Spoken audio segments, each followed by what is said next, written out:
नमस्कार. दीपक रेगे कथाकथन चॅनलवर तुम्हा सगळ्यांचं मनापासून स्वागत करतो आणि एकच विनंती करतो की तुम्ही जर आत्ता चॅनलवर पहिल्यांदा आला असाल किंवा तुमच्याकडनं चॅनल सबस्क्राईब करायचं राहून गेलं असेल तर प्लीज चॅनल सबस्क्राईब करा. शेजारी घंटीचं चिन्ह आहे, बेल आयकन, तेही प्रेस करा. मित्रांनो, तुम्ही ऐकताय पोपटराव भसे यांची यासी कैसा नारायण ही कादंबरी आणि आज भाग 7. मध्यंतरी सागरदादा एकदा आणि आप्पा एकदा आम्हाला भेटून गेला होता.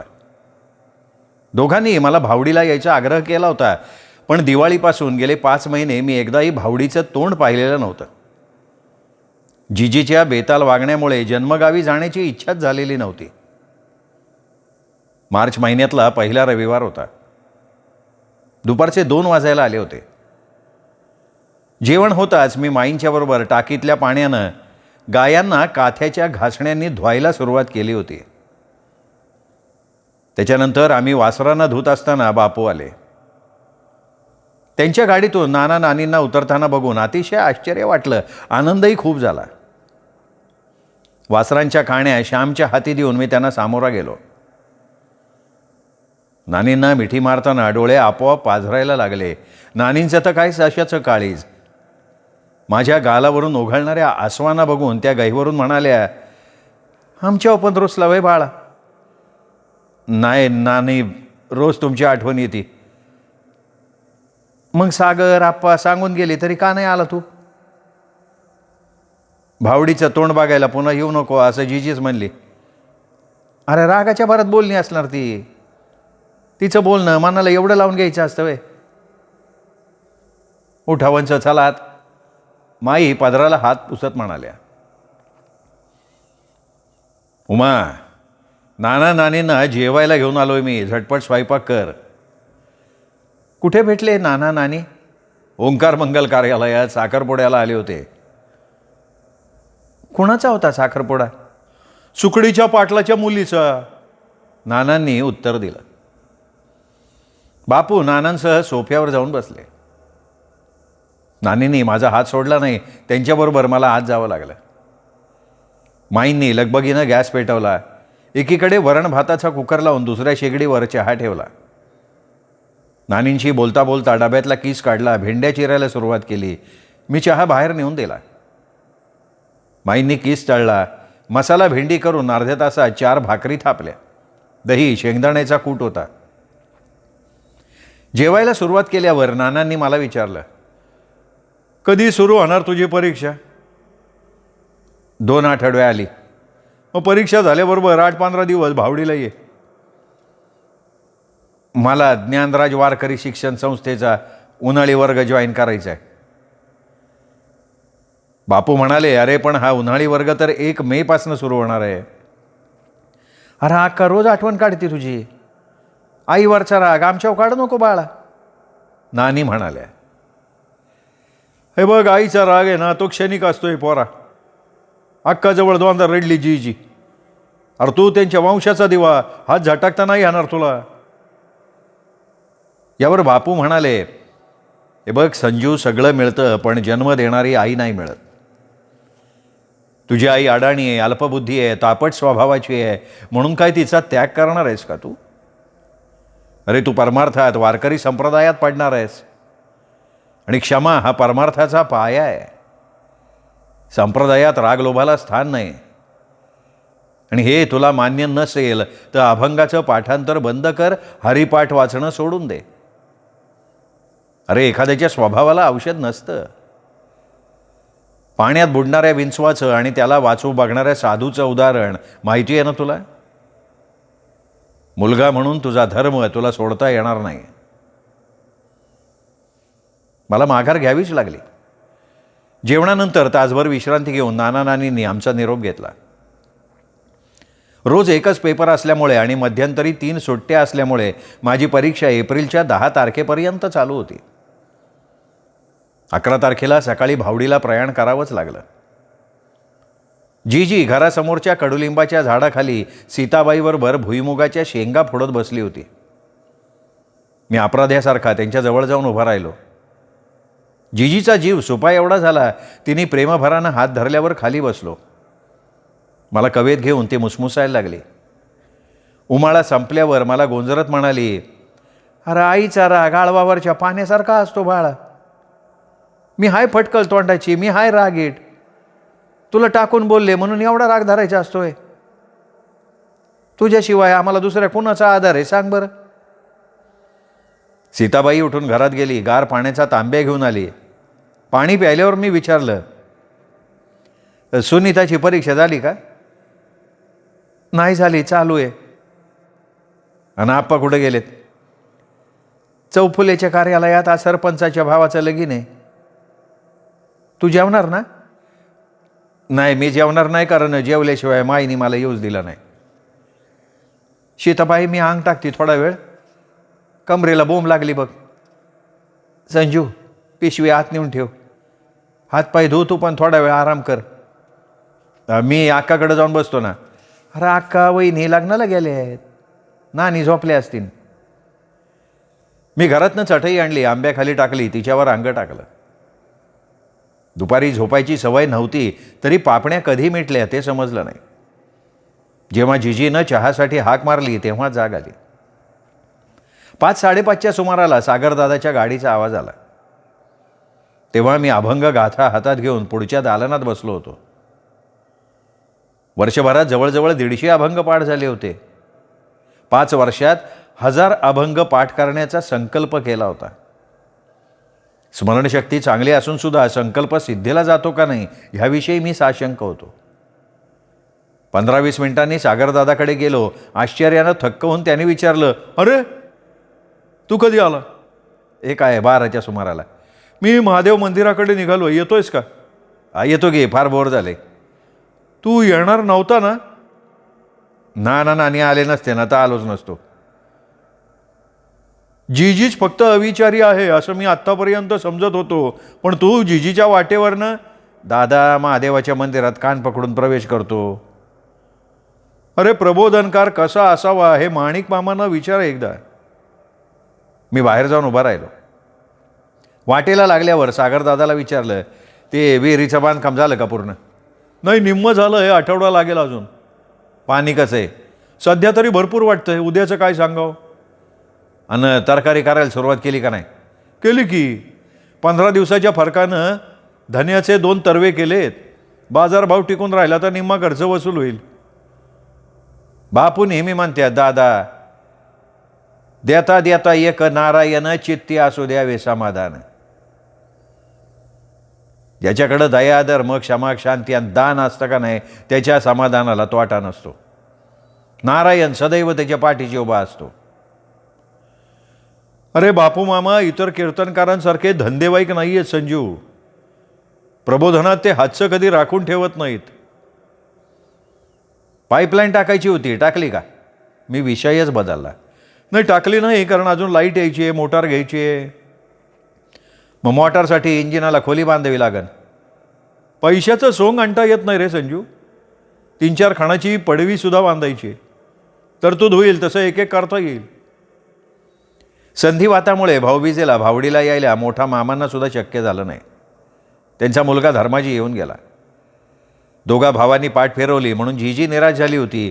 तिच्या मनाविरुद्ध काही घडलं ना की दुसऱ्या दिवशी ती 8 वाजेपर्यंत अंथरुणातनं उठलीच नाही.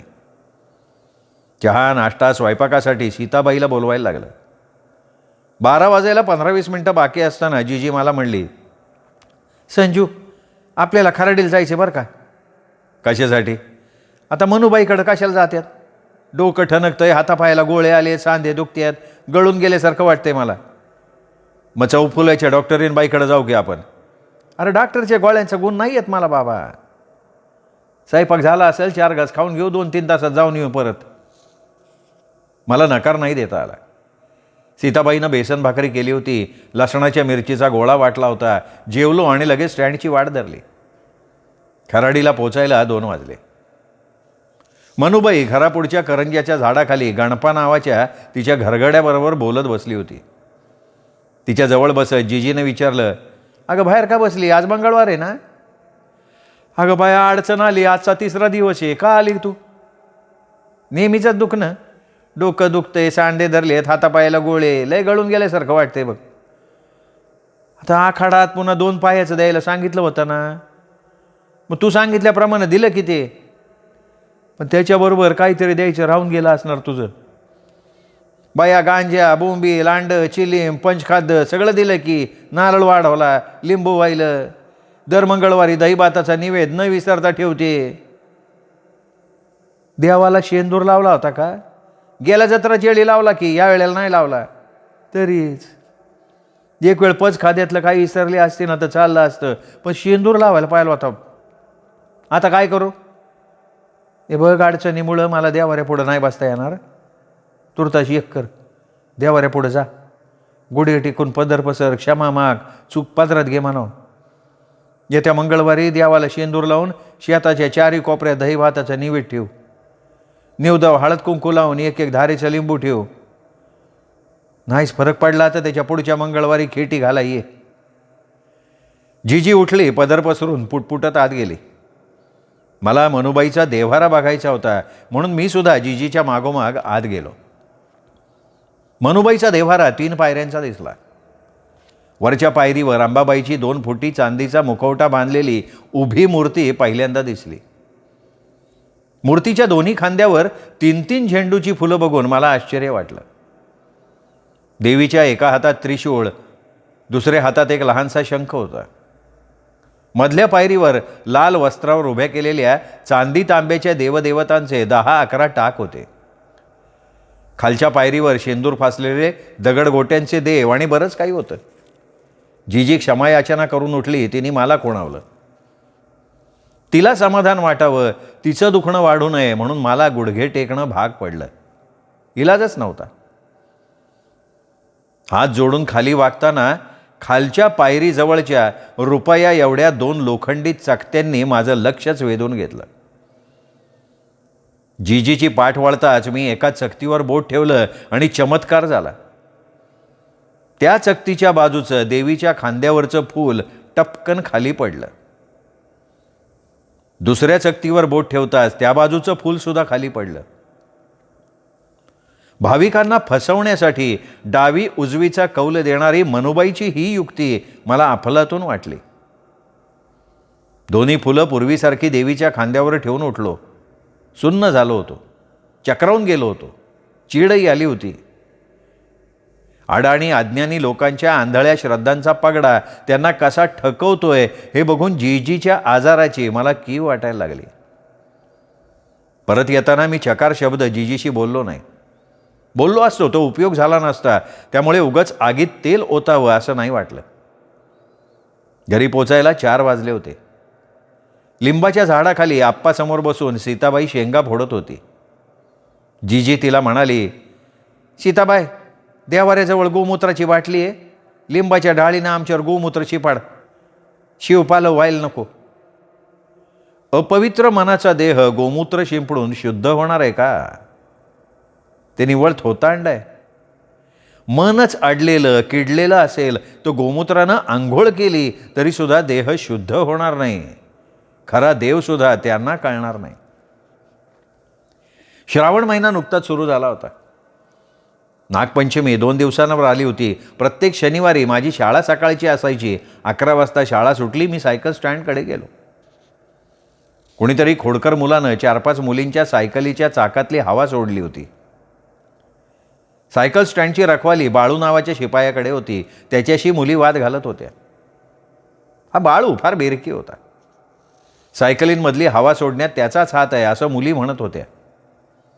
10-12 टवाळ मुलं त्यांची गंमत बघत उभी होती. सायकलला दप्तर अडकवून मी बाळूजवळ जाऊन शांतपणे म्हणालो, बाळा भाऊ, हवा भरण्याचा पंप आहे ना इथं? हाय, पण त्याचा वायसर खराब झाले. काल सुद्धा आमच्या सायकलीतली हवा सोडण्यात आली होती. बाळा भाऊ, तुमच्याकडे सायकल स्टँडची रखवालदारी आहे ना? 10वीतली एक मुलगी म्हणाली. मग काय तुमच्या सायकलीला कावटाळून बसायचं का मी? हे बघा बाळाभाऊ, कोणीतरी हे कृत्य मुद्दाम करतंय. माझ्या पाठीला डोळे नाही बरं का, बाळू बेफिकिरीनं म्हणाला. बाळाभाऊ, तुमचा हात असल्याशिवाय कुणीही हे धाडस करणार नाही बरं, एक मुलगी म्हणाली. पुन्हा माझं नाव घ्यायचं नाही, सांगून ठेवतोय. चला मुकाट्यानं जावा बरं. पंप कुठं आहे सांगा ना बाळाभाऊ, मी विचारलं. तुला सांगितलं ना खराब झालाय. तो माझ्याकडे द्या ना, मी आणतो वायसर बसून. त्यापेक्षा हवा भरायला या सायकली घेऊन बाहेर जा, माझ्याशी वाद घालायचा नाही, बाळू मगरुरीनं म्हणाला. ते बघा बाळा भाऊ, वाद घालायला आम्ही शाळेत नाही येत. बाऱ्या बोळानं पंप देणार नसला तर तसं सांग ना. तो काय मला दम देतोय? काय करशील रे? नाही, मी काहीच करणार नाही, जे काय करायचे ते प्राचार्य करतील. मी पुन्हा शांतपणे म्हणालो, मग जा प्राचार्याच्या पलीकडं पण जा. ठीक आहे. अरे बाळ्या, पंप घेऊन ये, प्रकरण प्राचार्यापर्यंत गेलं ना तर घरी बसावं लागेल तुला. त्या बघ्यांपैकी एक जण म्हणाला, जाऊ दे की प्राचार्यापर्यंत, काय घाबरतो काय मी? बाळा भाऊ, एवढा मात चांगला नसतोय बरं. मी जातोय प्राचार्याकडं. मी प्राचार्यांच्याकडे गेलो. अन्याय मला सहन होण्यासारखा नव्हता. बापू कीर्तनकारांचा भाचा आणि एक हुशार, सालस, आदर्श विद्यार्थी म्हणून प्राचार्य मला चांगलेच ओळखत होते. घडलेला प्रकार त्यांना सांगतात ते लगेच माझ्याबरोबर आले. मग मात्र बाळाभाऊची गाळण उडाली. त्याच्या विरुद्ध सगळ्या मुलींनी तक्रारी केल्या. सर, हा प्रकार गेल्या आठवड्यापासून सुरू झाला आहे. सर, यांनी पंपच गायब केला हो. आणि सर, फक्त मुलींच्याच सायकलमधली हवा सोडली जाते. आणि सर, हा उर्मट्टपणे बोलतो, धमकावतो सुद्धा. प्राचार्यांबरोबर बळवंता नावाचा सिनियर शिपाई आला होता. त्याला प्राचार्य म्हणाले, बळवंत, आजपर्यंत बाळाच्या अनेक तक्रारी मी पोटात घातल्या आहेत. मुलींच्या विनयभंगाची ही तक्रार अक्षम्य आहे. उद्यापासून याला मास्टरवर सही करू देऊ नका. ज्यांच्या वशिल्यानं तो आला आहे त्यांना आणखीन एकदा याचे प्रताप सांगतोय मी. पंप कुठे आहे ते बघा. या मुलींच्या सायकलमध्ये हवा भरा, माझ्या केबिनमध्ये या. तोपर्यंत मी या वाघाचं सस्पेंड लेटर तयार करतो. बाळू गर्भगळीत होऊन मटकन खाली बसला. त्याची सगळी हवाच निघून गेली. नोकऱ्या स्वस्त राहिल्या नव्हत्या. माजोरीपणा चांगला नसतो, भजून खायचं असतं. घरी येताना तुकोबांचा अभंग आठवला, मऊ मेणाहुनी आम्ही विष्णुदास, कठीण वज्रास भेदू ऐसे. प्रतिकार केला नाही तर अन्याय करणारे दुराचारी आणखीन शिरजोर होतात. सुव्यवस्था राखली गेली नाही तर समाज स्वास्थ्य नाहीसं व्हायला वेळ लागत नाही. तलवारीशी ढालीनं लढण्याचा कानमंत्र बापूंनी मला दिला होता. घरी यायला उशीर झाल्यामुळे माई माझी वाट बघत होत्या. त्यांनी विचारणा करताच खुलासा करावा लागला. जेवताना त्या म्हणाल्या, मी बाजाराची यादी करून ठेवली आहे, तासाभरानं बाजारपेठेत गेलास तरी चालेल. तुम्ही येणार नाही माझ्याबरोबर? नाही, मी नाही येणार, मला भाजी मार्केटकडे जायचं आहे. आमचं जेवण चालू असताना पावसाची रिपरिप चालू झाली. त्याचबरोबर अंगणात खेळत असलेली बच्चे कंपनी घरात आली. श्यामनं माईंना विचारलं, माई, पाऊस चालू झाला आहे, टी व्ही लावू आम्ही? हे बघा, तुम्ही मस्ती करणार नसाल तर लावा. पण पंकज आम्हाला टी व्ही बघू देणार नाही, त्याला घे की तुझ्याजवळ. नाही, मला पण टी व्ही बघायचा आहे, पंकज म्हणाला. पण दंगा केलास तर बापूंना नाव सांगे ना. पाऊस थांबल्यासारखा वाटल्यावर मी लगेच बाजारची पिशवी सायकलच्या कॅरियरला अडकवली. बाजारपेठेतल्या सुभाष चौकातले डावरे प्रोव्हिजन स्टोअर गाठायला अवघी 7-8 मिनिटं लागली. दुपारची वेळ असल्यामुळे दुकानात फारशी गर्दी नव्हती. 5-6 मिनिटांनी मधुशेठनी माझ्या हातातली यादी घेतली. त्यावेळी रद्दीवरच्या पेपरातल्या एका मोठ्या बातमीनं माझं लक्ष वेधून घेतलं.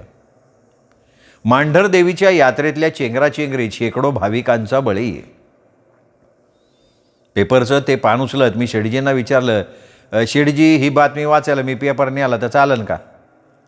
अरे 5 वर्षापूर्वीची बातमी आहे ती संजू बाबा. नाही, असू द्या, पण माझ्या ज्ञानात भर घालणारी आहे.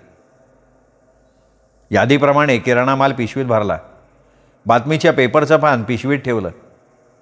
खातं असल्यामुळे बिल द्यायचा प्रश्न नव्हता.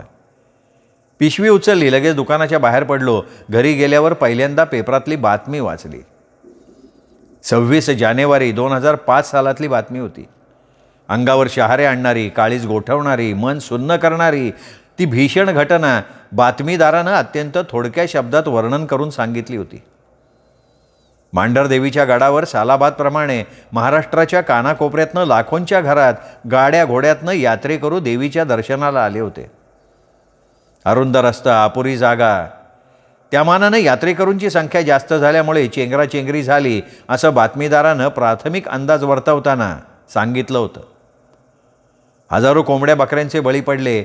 मौज मजा करण्यासाठी आलेल्या खाणाऱ्या पिणाऱ्या चंगळवाद्यांची संख्या भाविकांपेक्षा जास्त असल्यामुळे ही भीषण घटना घडली असावी असाही त्यांनी अंदाज वर्तवला होता. दुपारच्या वेळी शेकडो स्त्री पुरुषांच्या अंगात देवदेवता संचारलेली वारी आपल्या देव्हाऱ्यातल्या देवीचे मुखवटे घेऊन घुमत वाजत गाजत देवीच्या दर्शनाला निघालेली असताना पाठीमागून ढगफुटीप्रमाणे भान हरपलेल्या लोकांच्या झुंडी आल्या. तुफान गर्दी उसळली. शेकड्यांनी माणसं पायतळी गेली आणि ह्या चेंगराचेंगरीत शेकडो स्त्री पुरुष लहान मुलं गुदमरून मृत्यू पावली. अपुरा बंदोबस्त, अपुऱ्या सोयीसुविधा, अपुरी जागा, चंगळवाद्यांचा धुमाकूळ आणि आपल्या अंधश्रद्धा आदी गोष्टी या रक्तरंजित घटनेला कारणीभूत असल्याचा निष्कर्ष बातमीदारानं शेवटी काढला होता. अंगावर शहारे आणणारी दुर्घटना होती ती. त्या बातमीनं माझ्या मनात अनेक प्रश्न निर्माण झाले होते. जग चंद्रावर मंगळावर जायला लागलंय. विज्ञानानं डोळे दिपवणारी उत्तुंग भरारी घेतली आहे, तरी आपला समाज अजून अंधश्रद्धांच्या विळख्यातनं बाहेर पडायला तयार नाही. याचं कारण काय आहे? सरकारी धोरण चुकतंय का समाजाला दिशा देणारी माणसं चुकतायत? बुवा बाबांच्या फुटलेल्या पेवाला लगाम का घातला जात नाहीये? लोकांना अडाणी अज्ञानी ठेवायचं, मग त्यांच्यावर राज्य करणं अवघड जात नाही, ही इंग्रजांची नीती आपल्या राज्यकर्त्यांनी तर अवलंबली नाही ना. धर्म जाती भेदाभेद सनातनी पाखंडी. माझ्या मनात विचारांचं काहूर माजलं असताना बापू आले. हातपाय धुवून ते माझ्या जवळ येऊन बसले. माई पाण्याचा ग्लास घेऊन बाहेर आल्या. बापूंनी पाणी प्यायल्यावर माईंनी विचारलं, वेफर्स तळलेत, खारे शेंगदाणे केलेत, आणू? नाही नको, वहिनीनी खिचडी केली होती, थोड्या वेळानं चहा आण फक्त. आत्यांची तब्येत कशी आहे? हां, ती बरी आहे. हा का डोक्याला हात लावून बसलाय?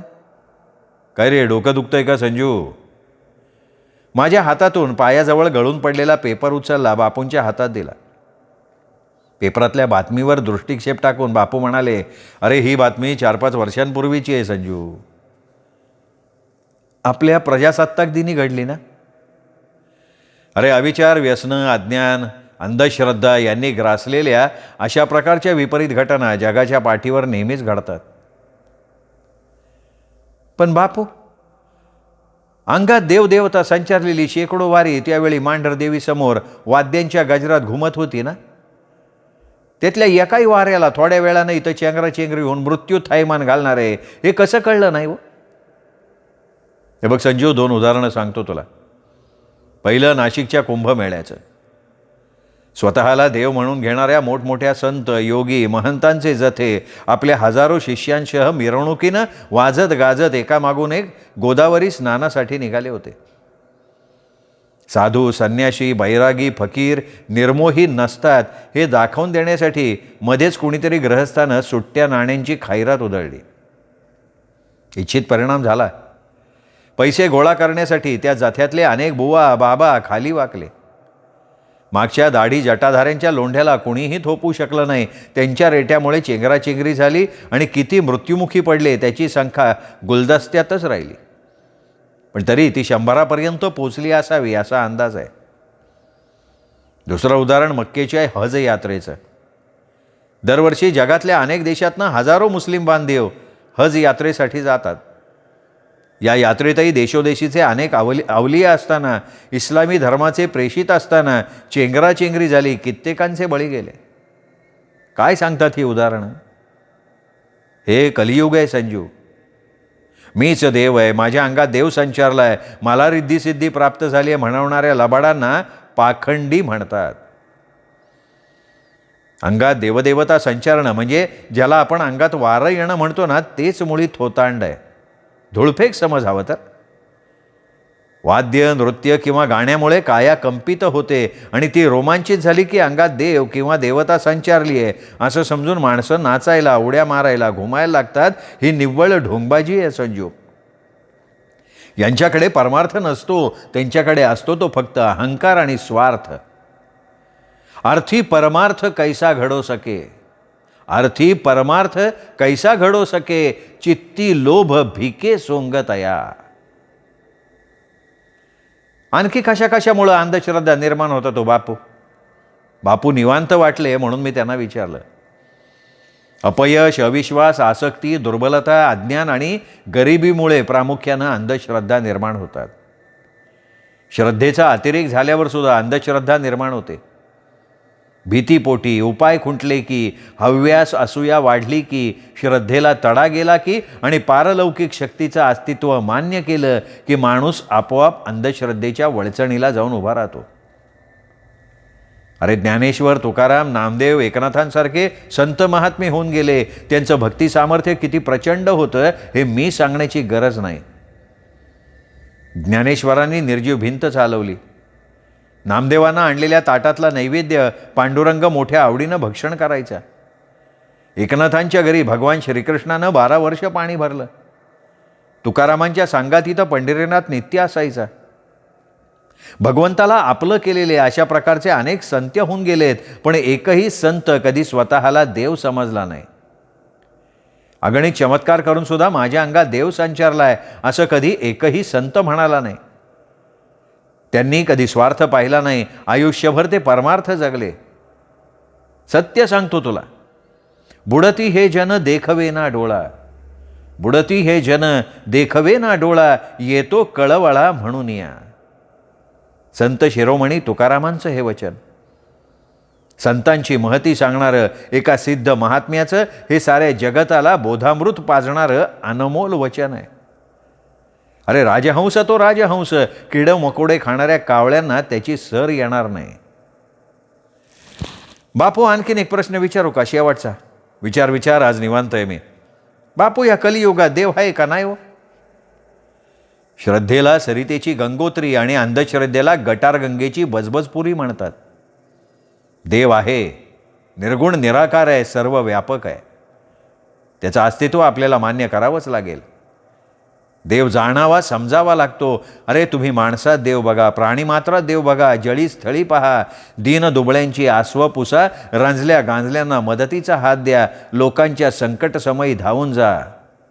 दयाधर्माची कास धरा, क्षमा शांती बाळगा, तुम्हाला देवाचं अस्तित्व आपोआप जाणवेल. पण अविचारी, अविवेकी, पिडलेली, सडलेली, किडलेली माणसं बुवा, बैरागी, भगत, जोशी, फकीरांवर चटकन विश्वास ठेवतात. कर्मकांडाच्या आहारी जाऊन फसतात. त्यांचा देव अंगारा धुपाऱ्यात गंडे दोऱ्यात असतो. आता आपला गणपती सोंडेनं दूध पिला, आश्चर्य का नाही? शहाणे सुरते विद्वान सुद्धा फसले. अरे दूध प्यायला गणपतीला तोंड नव्हतं का? बसतो का विश्वास? अशाच अंधश्रद्धा फोपावतात. करण्या, नवस, लिंब, बिबव, नारळ, नैवेद्य, ताईत, परड्या, गंडमाळा, बाहुल्या, सवासणी, उतारे, जागरण, गोंधळ, जत्रा, देवारे, शेंद्राचे देव. अरे फार फार सांगण्यासारखं आहे संजू. चहा घेणार आहात का नाही ते सांगताय का? माईंनी येऊन विचारलं. तू कधी आलीस? तुमचं कीर्तन चालू झाल्याबरोबर. अगं, एका प्रश्नानं संजूचं कधी समाधान होत नाही, हे माहीत झालं नाही का तुला? अहो पण चहाचा बर्फ झालाय. मग गरम कर आणि त्याबरोबर खायला खारे शेंगदाणे सुद्धा आण. संजू, तू घेणार ना रे चहा? नाही, मी 5 वाजता तुमच्याबरोबर घेईन. बरं, तुम्ही आता आत या, पोरांना सिनेमा बघायचा आहे. मित्रहो, हा 7वा भाग इथेच संपला. 8वा भाग उद्या. तोपर्यंत नमस्कार मित्रो.